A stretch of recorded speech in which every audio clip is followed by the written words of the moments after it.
জামাতের জনসমর্থন মাসে মাসে বৃদ্ধি পেয়ে এখন ক্ষমতার কাছাকাছি সমর্থন চলে গিয়েছে।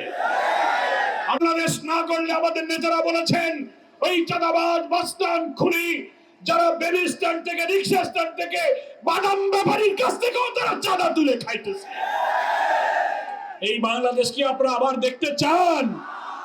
তিনটা দল দেশ শাসন করেছে, আমরা আর পুরনো জিনিস দেখতে চাই না।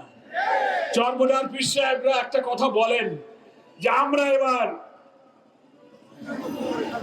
পুরানো বউ নতুন কাপড় দিয়ে আমরা দেখতে চাই না, আমরা বউও নতুন আনবো, শাড়িও নতুন আনবো। কি বলেন ঠিক না?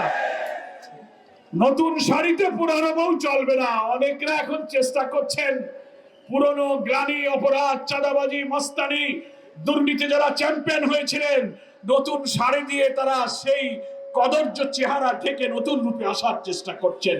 বাংলার মানুষ সেটা গ্রহণ করবে না।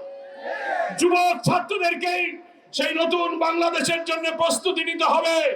জামাত ইসলামী তার নির্বাচনী ম্যানিফেস্টোতে বলেছে আমরা যদি রাষ্ট্রের দায়িত্ব পাই, রফিকুল ইসলাম খান ভাই বলেছেন ব্রাকের জরিপ, সানেমের জরিপ, ইনোভেশন নামে শুদ্ধ আর একটা জরিপ বেরিয়েছে, সব জরিপ বলছে অতীতের সব নির্বাচনের চেয়ে জামাতের জনসমর্থন মাসে মাসে বৃদ্ধি পেয়ে এখন ক্ষমতার কাছাকাছি সমর্থন চলে গিয়েছে।